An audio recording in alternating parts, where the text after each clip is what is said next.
Thank you for listening to Big Sky Wrestling. This is part 2 of our 3-part interview with Derek Sharp.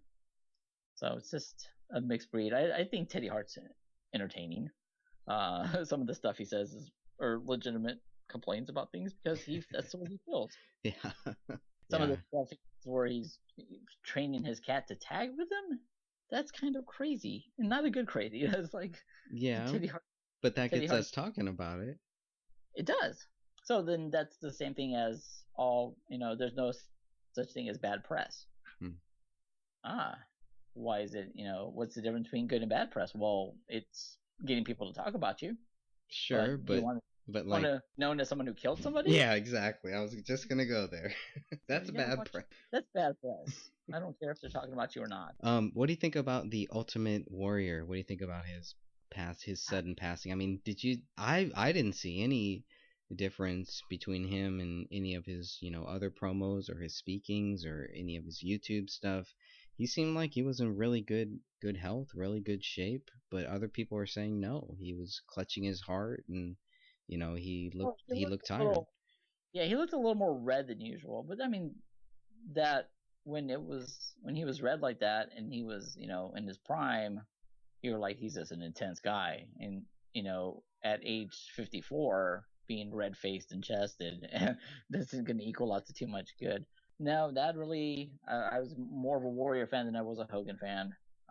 Again, I was drawn to that. Wow. And I was drawn to that face paint. I was drawn to that wild guy that just came out of nowhere and ran down the aisle. That got me. More so, like you said, Teddy Hart's crazy, but Warrior's that same kind of crazy. Just Warrior's more controlled. He could, obviously work with people. And Teddy Hart's just like, you're just crazy. Just leave me alone. You really think Teddy Hart's crazy? Really? Seriously? Some of the stuff I've seen, like I saw a video the other day where he's there with his cat, and he's like, "We're gonna tag the cat. I'm gonna teach the cat how to wrestle, and then we're gonna be a tag team, and we're gonna win titles. And if nobody wants to put us on the show, we'll do our own, my own company with Animal Federation, where we're just gonna wrestle bears and stuff." I'm like, well, okay, all entertaining stuff. It makes for a great video, but sure. You're not going to tag team with your cat. I'm pretty sure that's not possible. I'm a big cat fan, but I guess I could train my cat to litter in a box. I would definitely tag team against him if I only had to fight his cat. I'm pretty sure that I could beat his cat. So maybe you and me against Teddy Hart and his cat. Yes. But that's different angles of entertainment. I watch that. There's people that are on the internet that watch weird stuff. That's entertainment for them. Bestiality. No. On a smaller level, will that translate to anyone wanting to come to our show if we have Teddy Hart, me, and you, and the cat wrestle? See, the bottom line is, like, we could have all these great ideas, and I'm sure, that company you might be wanting to talk about that you guys are putting together. I'd probably book that. But I'm not a booker. I don't know anything about booking, so I'd put that on a show. But like I said, Vince is doing what he does to do, and then you have to look at the back end. It's still a business. So if there's only 6 people that want to see Teddy Hart and me and you a cat wrestle, I'm guessing the guy in charge of the show is not going to really want to put that on. You know what I mean? Yeah. I'll think it's funny. I'll send it to all my friends, and we'll laugh about it for hours. I think it'd make a great video. I mean, I think you might sell more DVDs than people that are actually at the show. Yeah, you probably would. It'd be like, you know what the pretense would be? Look at this crazy thing that Teddy Hart did. It wouldn't necessarily be that we're the 2 of the greatest wrestlers in the world, because we're not. No. But like, hey man, check out this video. It's Teddy Hart and a cat. Like, no, but you are a referee, so you understand the rules. Does every company have different rules, or how does the referee thing work? Well, there's companies that are under the NWA umbrella, National Wrestling Alliance. There's a few companies around still that run under that umbrella. You can always tell by the beginning letters are NWA. The company I work for in Australia, All Action Wrestling in Perth, is an NWA sponsored, sanctioned. Sorry, I said sponsored one time. They got mad. Sanctioned company, and they have a. What's their name again? It's All Action Wrestling. And they're in Perth, Australia. And they the NWA has a rule about a 20 count on the outside. And in some cases, if you throw someone over the top rope, it's a disqualification. But besides that, those two different adjustments to the rules. Everywhere else is pretty much the same as far as the refereeing situation goes. And it was a good time roughing. Like I said, I don't really do that as often. Well, tell us how you got started refereeing, Well, why you liked refereeing, or what you didn't like refereeing. Tell us all. definitely. Like I said, when this company formed here in town in '07, I actually went to their first event, and it drew me in because it had Alex Shelley and Chris Sabin on the show, and this was around the time that Chris Sabin had won the X Division title, the new X Division title that they had just gotten. So I was like, okay, well, the company can't be too bad. Let's go see these two guys. I got a hold of the guy in town and the promoter, and he said, actually, what's going on is we need a couple of people to come help us set up the ring. I was like, and they're like, if you do that, then we'll get you some tickets to the show. I'm like, oh, that sounds cool. Free tickets, cool. So we went and humped the ring, which if anyone's humped the ring before, it's not a fun thing. But they put us to work, and we really earned those tickets. And after the show, I was gun ho wrestling fan. I want to help out in any way, and I guess I'm still like that. The guy asked me, he's like, yeah, just we'll give you a call when the next one comes, and you can help us with the ring again. And I got the call about them, and this is where I brought up the ring and the flea market thing. The guy was like, look, we rented out this space. It's in a warehouse at this flea market. He's like, we're gonna run training out of that.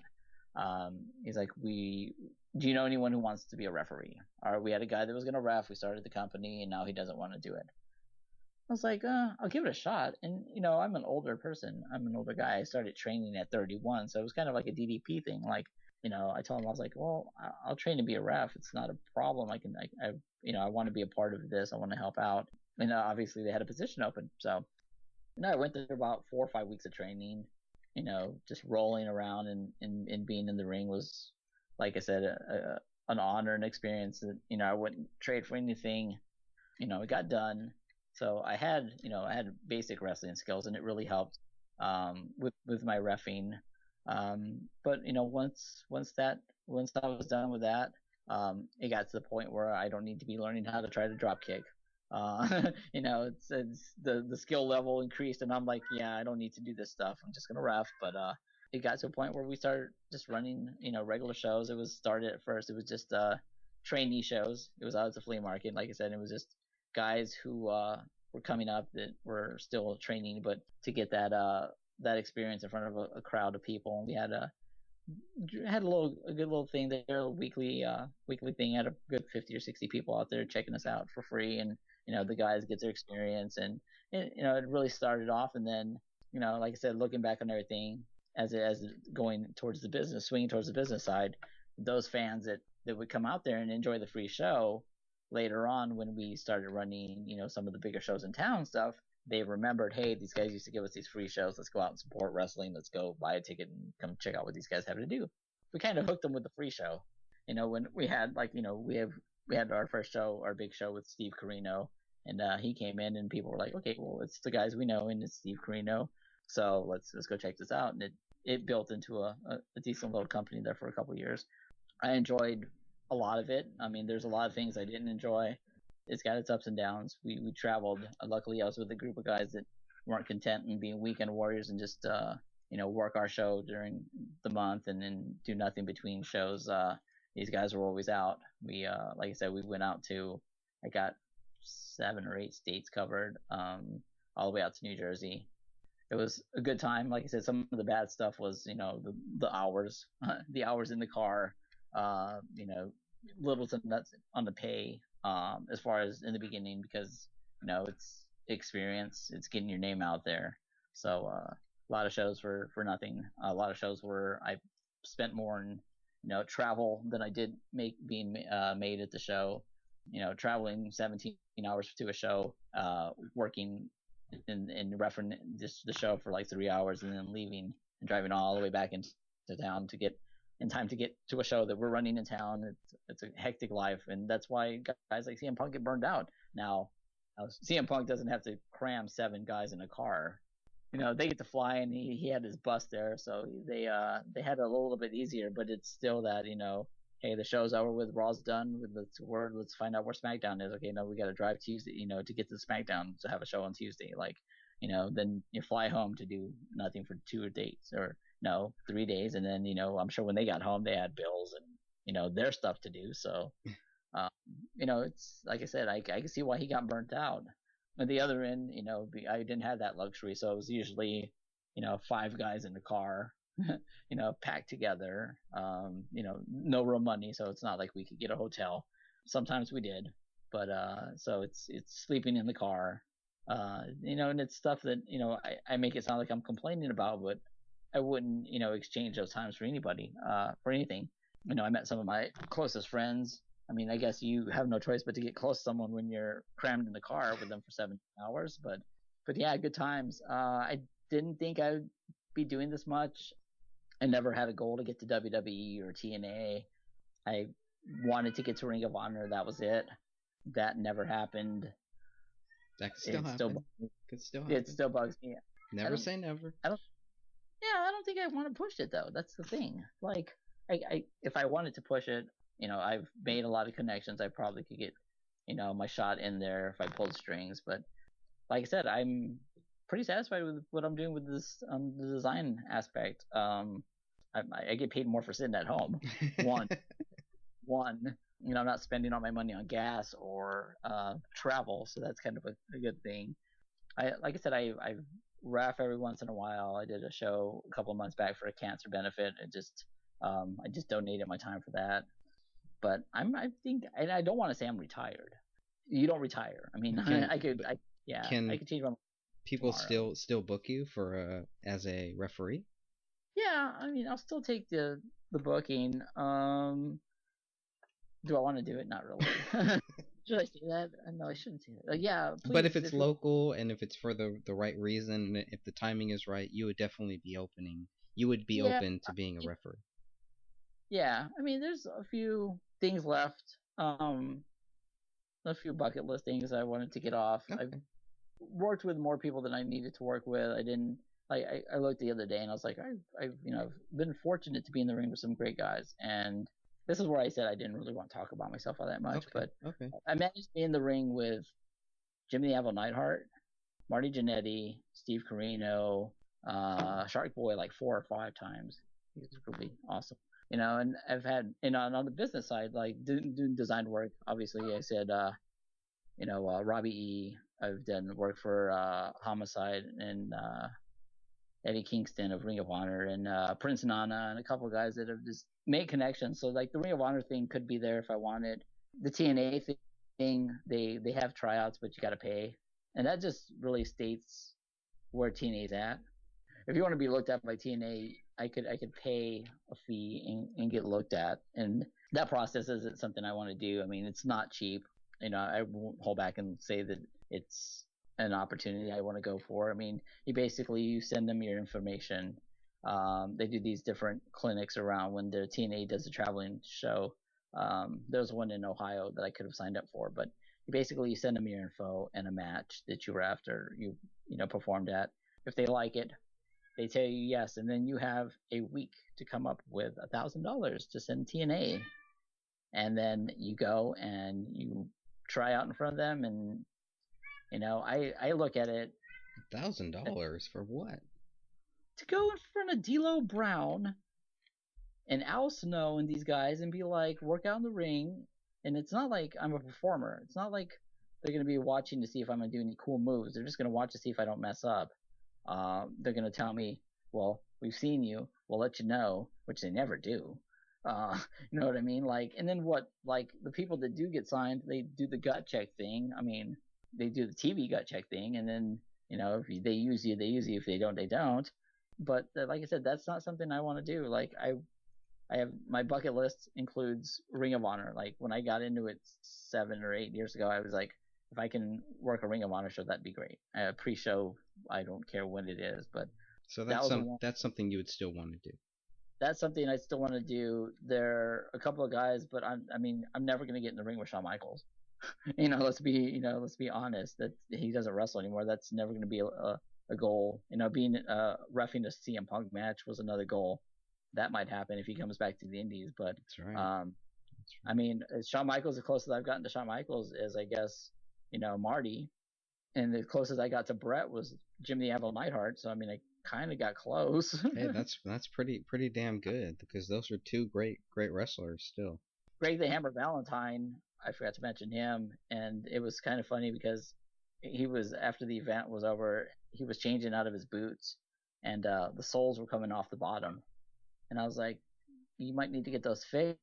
And he's like, yeah, it's about time for a new pair. I was like, well, how often do you go through boots? I mean, because that guy's been around forever. Yeah. So I, asked a question. I'm like, well, how long have you had those? And he's like, since WrestleMania 3. What? He had the same ones? And I'm like, those are the same boots? And he's like, Autograph yeah. those. He's like, they've lasted me pretty well. I'm like, yeah, you think?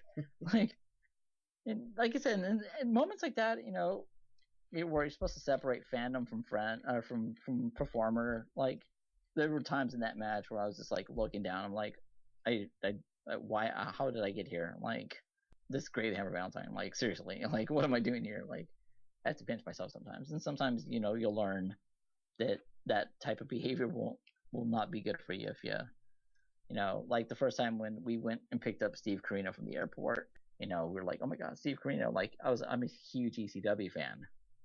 Like, so Steve Corino was like, oh my god, like he was from ECW. Like, this is the greatest thing ever. And it was the first big show after the training sessions and the shows in the flea market. So we went to pick him up at the airport, and we're just in the car, and he's just a regular guy, and he goes, yeah, he's like, just because I was, I was raised with some manners somewhere down the line. I don't know what happened to him, but I was like, hey, I was Mr. Carino. He was like, we use, Mr. and Sir and yes sir and no sir and stuff like that. And I was like, yeah, Mr. Carino. And he's like, look, I'm just gonna tell you now. He's like, just call me Steve.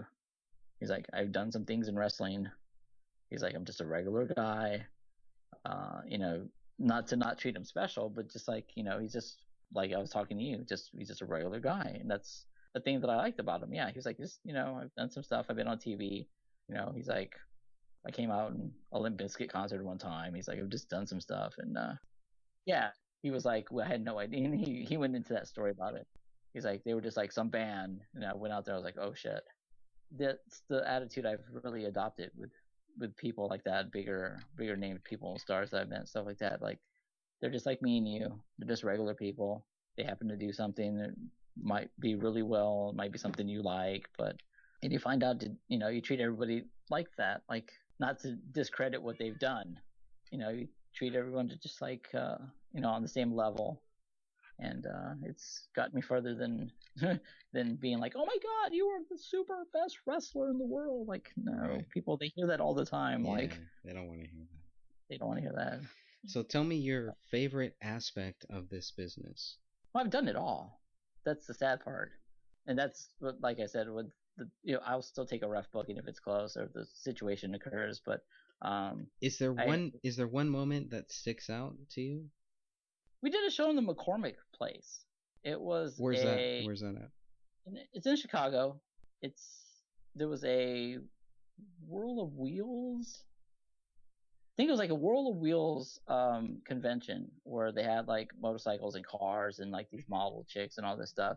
And it's a pretty big building. And there was like, I don't want to make it seem too impressive, but it's a convention. So there's, obviously people from all around the world and stuff like there. And I'm not going to say that all, 1,500 people were there to watch wrestling. I'm not going to be like that. Like, yeah, we came to see wrestling. They came for the event. They came for the, the bikes and the cars and the other models and other, people performing. But it still was performing in front of a huge crowd of people in a building like that would be not really like. I'm thinking like this, you're in California, so I'm like, not the Staples Center, but maybe a convention center. It's a little bit smaller than that. Where they hold maybe events that are a little bit less than they would need to hold in the Staples Center. It's kind of like a Wizard World, but it was just like for automotives and auto parts and stuff like that, for like bikes and stuff. But to be in front of that many people, we had a good little crowd around the ring. But just like I'm looking and I'm like, there's 1,500 people here. Like that's kind of incredible. Like there's a lot of people here. Like that's kind of a big thing. And that's one of those moments where I just looked out in the crowd and I was like, wow, like what are we doing? From the beginnings of the flea market, and training in the field and in a sweaty building in the middle of summertime to there's like 1,500 people in this building walking around, and there's a good like 300 watching us wrestle. So it was definitely one of those moments where you look and you're like, I came from this, and this is what it turned out to. And it was a surreal moment. I mean, there's been a couple of ones. That was one of them that really, I looked out there. I was like, okay, I need to focus back on what I'm doing here. But it took a minute to look at that. Like I said, just being inside the ring with the guys that you watch on TV. Like if you told me, hey, you're gonna be in the ring with Marty Jannetty when I was like 12 or 13, I would have been like, whatever. Like that's not gonna happen anytime soon. But I've definitely experienced more stuff than I ever would if I wouldn't have gotten in this mixed up world. As far as like I said on the bucket list, like Ring of Honor was one thing. I never got out of the country. The opportunity has been in the last couple of months to go for the company that I work for in Australia to get out there. Just the timing hasn't been right. It's All Action Wrestling Perth, and I've been working for them for a couple of years now, and they've always trying to get me out to go out there for shows. And like the Facebook events, and every time they post one, I'm always going. And I'm like, I'm always there in spirit, guys. But a couple of months ago, they got a hold of me and were like, "You're coming for our big show this year," and I'm like, "No." It was a really nice offer. They were like, "Look, we will fly you out here for the show." And it just right now the situation's where I just can't just get up and leave. So hopefully next year. They had a great show. It just happened a while back. They had Tommy Dreamer and Chavo on the show, and it was a great time. I just winded up cranking out a DVD cover for that. But hopefully next year I want to get over at least one international booking would be great, and head out there. And like I said, that's another deal where it's like who you know. And the guy I broke in with trained me here in town, Eric, went over to Australia and did some work over there with those guys. And then when the guys from Australia wanted to come over here, they came over, and it was, like I said, life works in a funny way. He went over there and met those guys and stayed there for a while. And then one of their guys wanted to come, and he was like, I want to come. I have my visa for 6 months. And my friend Eric was like, you have a spare room. Can he stay with you? Like a complete stranger from another country is going to come and stay with me on the notion that my friend who met him while in Australia said he's a good guy. Like, how crazy does that sound? That's a risk. It's a risk. So the guys, I'm like, yeah, I'll let him stay. You say he's a good guy. So, the guy, in his credit, sends me a message on Facebook. And he's like, look, actually it's MySpace, I think. Sends me a message and it's like, look, he's like, I think we should get to know each other because obviously I'm going to stay with you. And thanks for letting me stay. Now he's my best friend. Like, he lives in Australia. Like, he's been over 4 times now, each time for about 6 months. Some of the last 2 times, not so much because he's had 2 NXT developmental tryouts. So he's on the cusp of getting signed. The last one, it came down to him and CJ Parker, and they signed CJ Parker instead of him, which was disappointing. But I keep telling him that he's probably going to wind up getting some kind of weird Australian name when they sign him, and he's not going to like it. So he's like, I want to get signed. I'm like, they're going to call you Outback Jack.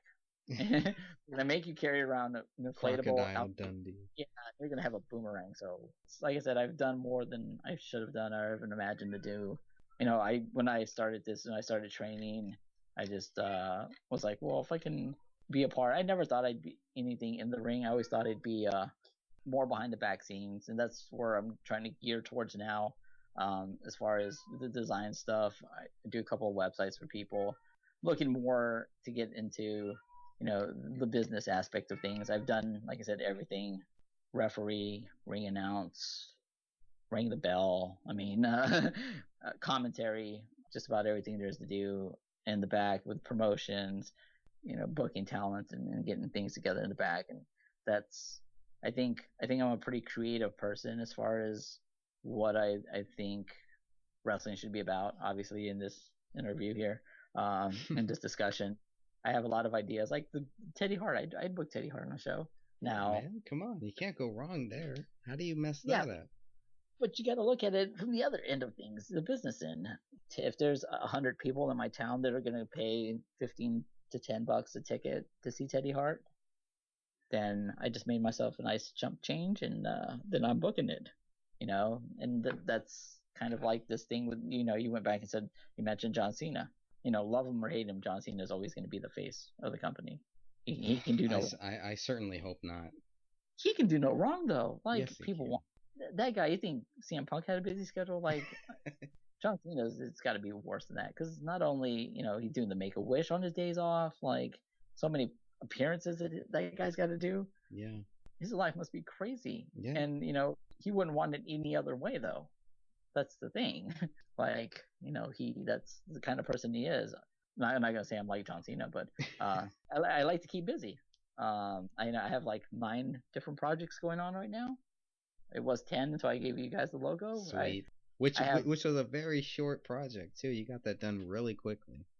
Yeah, like I said, I see ideas and I get ideas for things, and it's just like, oh, okay, I think this will work out. I'll get that out to you. But like right now, I have like 8 or 9 different projects going on at one time, and they're all in different stages. I have one guy that's waiting to look at it to give me an approval direction where we're going. This guy wants this certain picture on the flyer, and he's going to give me a better one later on tonight. Like, I'm always got something going on, and I think my creativity should be used to help with the other end of things, putting together matches and making sure people get what they want out of the show. You know what? I'm really thinking that we're gonna book a match between you and your cat and Teddy Hart and his cat. Yes. I think that might work. Yeah, I'm glad you're picking up on that cat thing, because it's not time to eat. I don't care what you have to say. I want some attention. I want your attention. My cat is on because I have such hectic hours. My cat used to get bed at 10 o'clock my time, so with an hour and 15 minutes to go, the cat's reminding me I know what time it is soon. Yeah, we're right on schedule. We're right. You're on the podcast. You're famous now. What's your cat's name? That one that's yelling is Bella. Bella. Oh, Bella. Oh. Yeah, the other one is lazy and asleep somewhere, but I should start a Facebook page so you can talk to Teddy Hart's cat. Yeah. But yeah, no, I think a rivalry going. I think I could bring a lot as far as creative and listening to what people have to say, and putting together a pretty good match. I know everyone who's played WWE 13 or 14 or 12 or SmackDown versus Raw or any of those is like, I can do this. Like, I've booked this before, and I did pretty successful, and I just always armchair quarterbacks. I've had control of the show one time. The only aspect of things that I don't have any control or have done is the part of the promoting where it's like, if this doesn't go well, you have to pay people. I haven't had that financial responsibility yet. That's the only thing, and that's the only thing that's holding me back right now. My fiance is not gonna be real happy if I ever try to run a show, because she knows how I. But luckily, she's been with me before this wrestling thing started, and is still with me during it. So it can definitely be a pain in the butt for in that aspect. But the only thing I haven't done is, like, if I had the money right now, I could do it, but I do it smartly. I wouldn't, I'd make sure that there's guys from around here that aren't going to come and have to drive 1,200 miles away and, expect big things and, hotel rooms and stuff like that. But besides that, I've done everything else creatively and ring announce, and I enjoyed the reffing for a while, and now it's like I'm trying to gear towards the other way. Like I said, the company here in town is trying to start back up. I told the guy, I'm like, I'll ref if you need me, but I'd really like to, go to the other phase of what's going on as far as being in the back of this behind the scenes, and helping put together things and working with people and that kind of thing. I think there's a challenge there that I want to accept, and I want to be one of those guys. Is like our shows are successful. Like, what state are you in? I'm in Indiana. I'm between South Bend and Chicago. Okay. And there's a lot of places around here that really, I don't think they're doing it right, and they don't listen to their people and they don't promote. And when we first started running this company here in town, it's groundwork. You got to go out there and you got to put these flyers out, and you got to go to the businesses and you got to look. Can I put this in your window? And you can't be discouraged when they're like no. You tell them yes. You tell them I'm sorry, I can't put this up there. Thank you, and move on. But now I'll go and I'll post the flyer here on Facebook, and it's hey I'll send an invite, and then when your event pops up and there's 16 people on it, like it's no one's fault. Well, wrestling's not popular. Well, if wrestling's not popular, then why are you trying to run a show? You know what I mean? Like that's my stance on that is the same as gambling. Not a gambler. I don't go to casinos. I don't think you're gonna get rich off going to a casino. I pretty much think the house is gonna win. I don't know if you're a big gambler or if you've ever gone to Vegas. No. That scene is not for me. Yeah. I don't play lottery tickets. There's one of the things, if you look up where I'm at, I'm actually in Michigan City. They built a nice little casino here. So that's the only thing there really is to do around here. So people like to go to the casino and play the slots, and my friends will go and I'll go with them, and I'll just be like, yeah, no, I'm not doing this. You guys can waste your money that you don't have, and you're not gonna get rich. No. At the end of the night, they walk away disappointed and minus $80 or whatever it is, and I'm more realist. I played the Wheel of Fortune machine one time and I won 100 off $1. And and then the wrestler in me kicked in and realized that I had a show coming up the weekend and this was going to cover my gas. So I was like, yeah, you don't have to worry about gas. I have gas money and I can eat now. Yay. There's very clear do's and don'ts as far as putting on your own show. There is a lot of do's and a lot of don'ts. Yeah, make sure it's promoted. That's the number one thing. Being a businessman, I'm going to say make sure to stop by Curtain Jerker Designs and get a flyer. I think it's an important part. Make sure to have a flyer that's going to look nice. We talked about it before. Anyone can open up Photoshop. I'm not going to discourage people from taking a shot at it, but you're going to see what someone who's got some more experience in doing it's going to look like, what a flyer is going to look like compared to someone who's just going to open up Photoshop. It's not, I'm not going to say you have to go with me or you have to get somebody else to do it. All for the power of people. If you can, open up Photoshop and take the time it takes to do what you got to do and make the flyer, then good luck. Because I know a lot of companies don't have money for stuff like that. But a good flyer is one. And then, like I said, you gotta really grassroot it. You gotta go and knock on doors. Anything less than putting them in mailboxes, because you'll get in trouble for that. But talk to the local pizza company and tell them, hey, look, we'll mention you during the show. Like I said, I live in a smaller town, so there's a lot of locally owned companies. So you can literally go in and you'll be talking to the guy that owns the place, or the manager will have some pull. And just talk to them, be like, hey, look, like I said, talk to them like they're just a person, just like you and me. We're just people, and I always live by the worst thing they can say is no. I mean, you're going in there and you've got nothing to lose. If they say no, then you're nowhere. You're not set back anywhere. You're just like, oh no, okay, got to move on to the next person. So, promotion, just make sure everyone knows about it. Do it with enough time. Don't do this deal where I've had people contact me for a flyer. Okay, when's the flyer due? Usually I like to take a week for the flyer, unless it's someone that I've worked with before and have photos. I'm like, okay, you need a flyer, cool. When's the show? Show's Friday. Today's Monday. I need a flyer by. Well, who's gonna know? Well, I put it on Facebook. They know the show's coming. There's just no flyer for it. So, help yourself. Give yourself, people like to run every month. 6 weeks, 6 weeks to a month. Give your fans time to recoup. Some of the bigger shows that I know people are spending, $20 a seat, stuff like that. But again, those are with bigger stars coming in for those. But give the people time to recoup in this situation here where we are financially with things in the economy. Let's give people, hey, look, we enjoyed the show. The show was last week. Let's give me a week to breathe it in. By the way, there's another one coming up. So, promote and have a good group of guys. Make sure that, these are all guys that work together well. make sure there's something people are going to want to see. You know, if this if you get on Facebook and you're like these two guys are yelling at each other about things and there's an issue there, obviously they need to settle it. So that's where that's where you volunteer your ring and your event to hold this discussion, and hopefully no one gets out of hand. And so good discussions, good arguments. People who legitimately look like they want to kill each other on Facebook always makes for a great time at a show. Uh, which I've been in a part of a few locker rooms where like, don't get these two guys together. We know don't get these two guys together, and then you go and they're like, oh, there they are. Don't they hate each other? Like, makes for a good show in the front, but makes for a good show in the back as well. And and sometimes promoters don't want that kind of drama in the back room. So, like I said, there's so many little things, and there's so many things that like people don't think of. You just you're gonna work your ass off for the 6 weeks, the 4 weeks of the show. Like, you're gonna be the Wednesday before the show, and people are gonna be like, "Yeah, I can't make it." And then you're gonna be in panic mode, and you'll be like, "What do I do now?"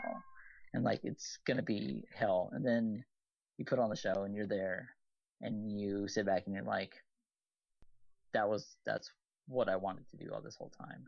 And you enjoy it for an hour, and then you're like, "Okay, what do we do next week?" Like, how do we get to the next one?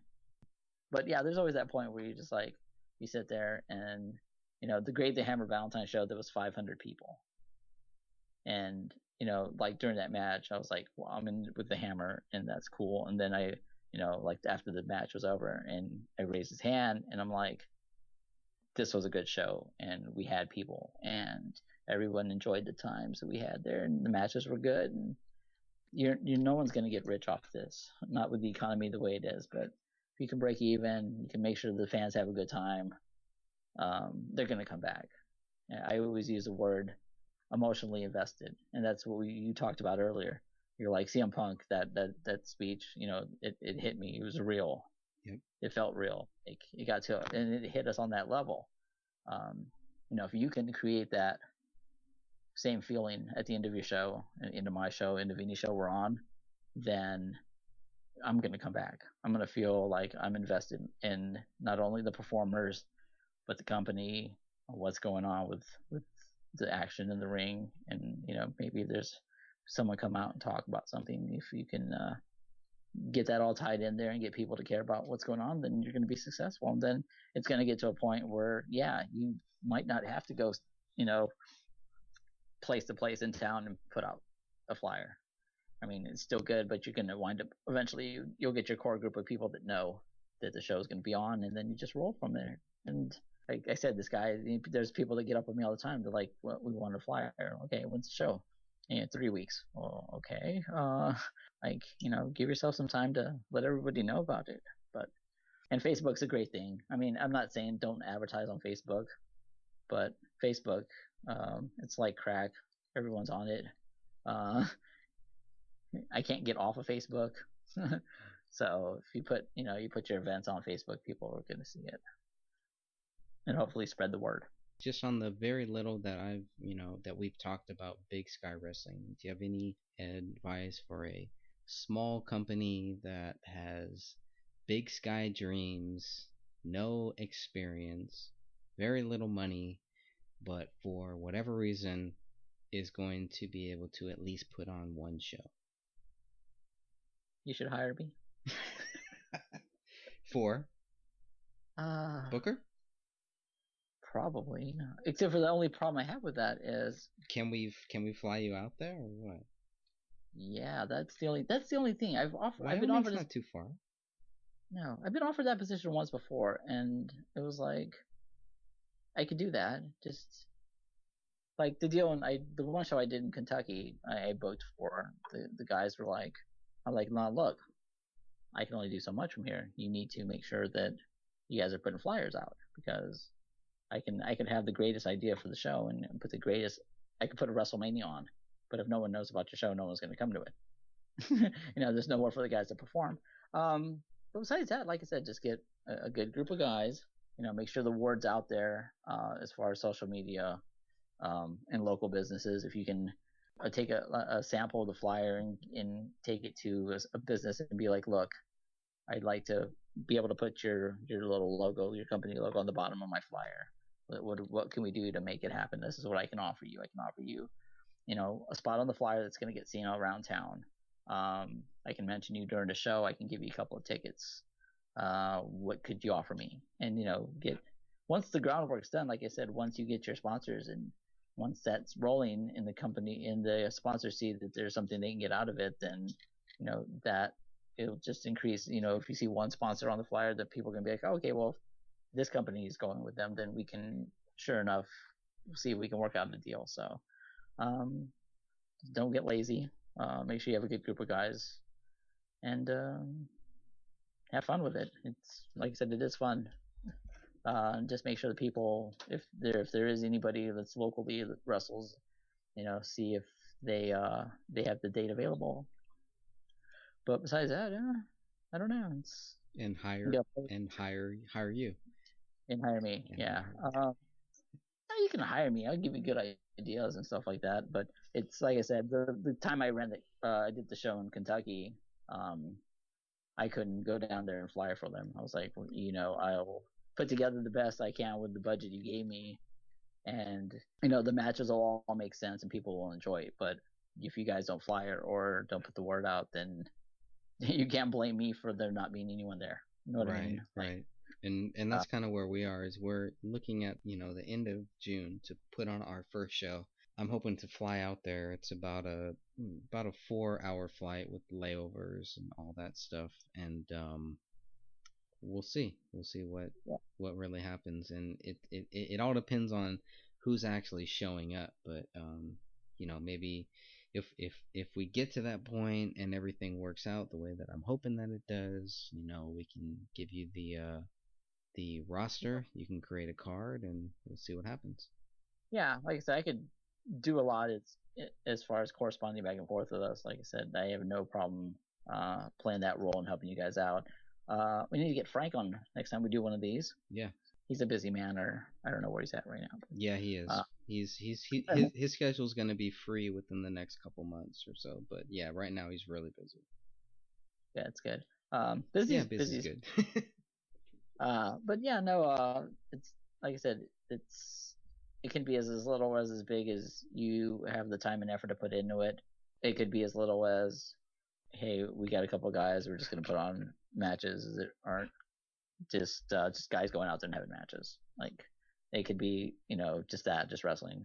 We're just gonna put on an event. It's gonna be a bare minimums effort, or we could put some thought into it and have some Big Sky Wrestling T-shirts ready for the first show, and which I'll plug 1hourtees.com, because you can get your T-shirts made for $7 a shirt.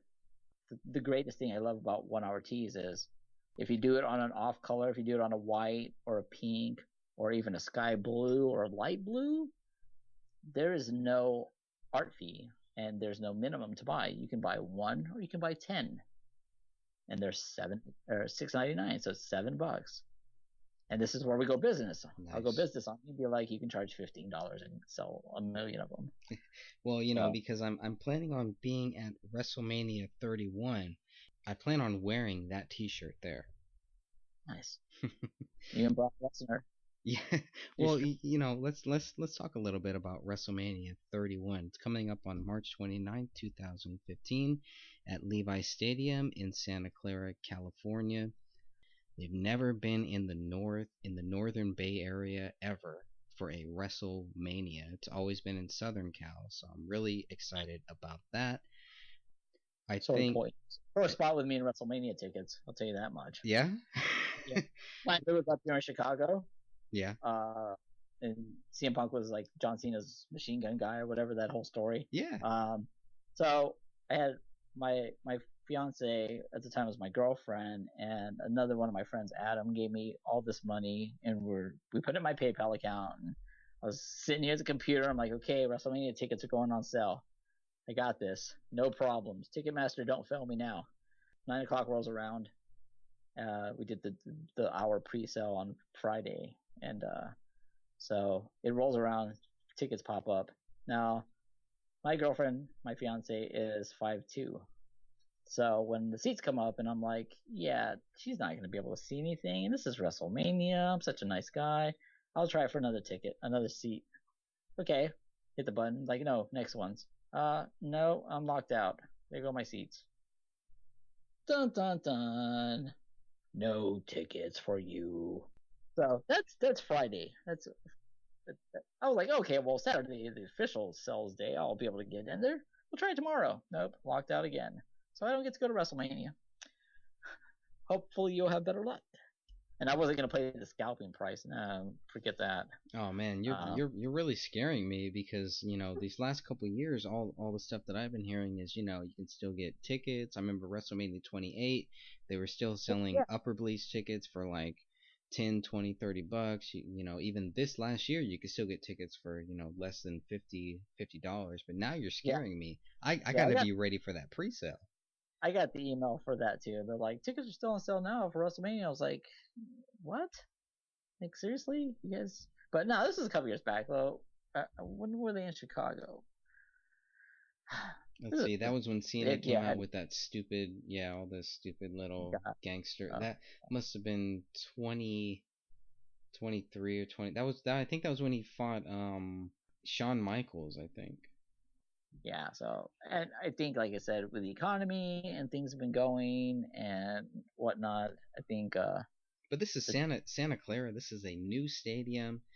This is their first year there, and for a 49ers ticket, it's a lot of money, and so I'm just like, I better have everything ready for that pre-sale date. Is what I'm thinking, because there's nothing that's gonna stop me from going. I will fly in. I will parachute in if I have to go. I got to go. I went to the 1000th episode of Raw. That's pretty cool. That was a good episode, actually. That was a really good episode. Yeah, we had no plans on going. My friend, the Australian guy, was staying with us, and we're watching whatever show was on Saturday morning. I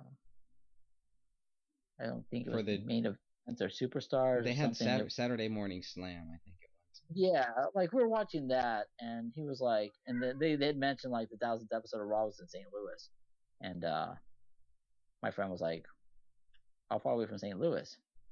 I'm like, 4 or 5 hours. Why? It's like, you want to go to Raw? I'm like, dude, there's probably no tickets left. Hey, this is the second time he's done this to me. I was like, there's probably no tickets left. He's like, well, if I buy us tickets, do you want to go? I'm like, yeah, sure. And he gets on the computer and he's like, okay, I got his tickets. Are you serious? He's like, I guess we're going. So I went down for that. We went to Over the Limit in Detroit on a whim. There was a guy, I'm on a figure board, collectibles figure board, and the guy on there was like, I have 4 tickets to Over the Limit, and it's like in an hour or two. Not, it was like 10 in the morning, and I was like, oh, like that's kind of cool. If I had money, I'd get these tickets. He's like, well, for what? I'm like, the pay-per-view in Detroit. He's like, oh, how far are we from that? Like 4 hours. You think we'll make it? I was like, it's like 11, like I guess. So with that, we literally pulled up. The guy left them at the window for us. We literally got there, sat in our seats, and they counted down 10, 9, 8, 7, 6, and the fireworks went off. And that was in the state. That was in the day when I was really. It was Punk versus Mysterio, and if like lost, you had to join them. I was full on wrestling mode at that time.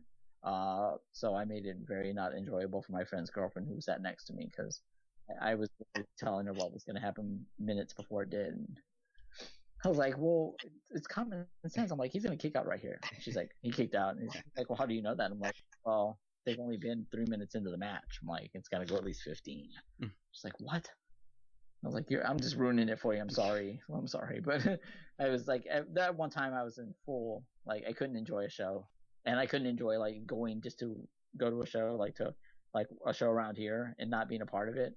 It drove me. I was just like, yeah, this is all wrong. Yeah. And I would tell that too. I was like, this is, you don't have a show that's supposed to be geared for kids and then have it at a bar. Yep. Yeah, like stuff like that is like, it's to me and you, that seems like common sense, but yet people still try to do things like that. well, this bar said we could have our show here and they won't charge us any rent. Well, that's great. There's no, that cost gets cut. But if you're a fan friendly, show that you're trying to put on, you're going to have kids in a bar, like, or if you have a bunch of guys that are not going to be able to handle their situation or being in a bar, like, why would you want to have an event in a bar? Like, that's a different situation and a different type of people like you want to associate with as far as that. But people look at it as, hey, they're not charging us for this or that, or so. I call it common sense. I don't know what other people call it, but like, hey, my friend's an alcoholic. We should go hang out at a bar. Not a good idea. Not a good idea. You might want to keep that guy away from there. So if we do a WrestleMania 31 pre-show, do you think you would help me host that?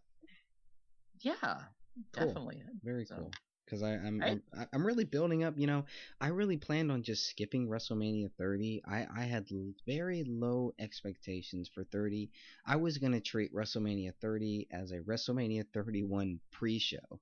That's how little I thought of WrestleMania 30, and it turned out to be one of my favorite WrestleManias of all time. And I've seen them all. They really did. Once they figured out what the hell they were doing, the couple of weeks leading up to it really like sold it. I could have cared less about the Cena match until I saw that package they put together, video package, and I was like, okay, I dig the song. Maybe I just dig the song or something. Like the Eminem song really worked out for this program, this package. And then I watched the package a couple times. I was like, okay, you sold me on that match, on that video, 3-minute video that you just put out like that. And that's another thing that like that's not being utilized as far as some of the shows I've been on, like video promos and a video wall, a screen with a video that plays stuff during the show. A lot of people, a lot of places, like I try to get these guys to do a deal where they, the guy's in the ring, he's like, hey, we're going to go to the video wall. Like he goes to the video wall and there's like, a backstage interview or, WWE, hey, let's kick it to Renee Young. She's with John Cena, whatever, and blah, blah, blah, blah, blah. Upcoming match, blah, blah, blah. Okay, let's kick it back to the ring.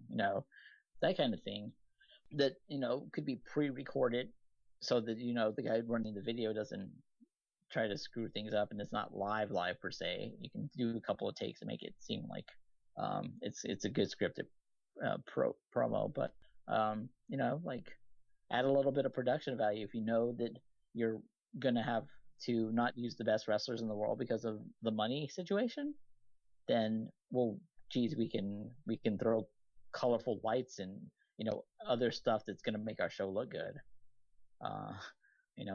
Find a guy that's got a DJ. Find a DJ that'll do your sound and have strobe lights and stuff like that.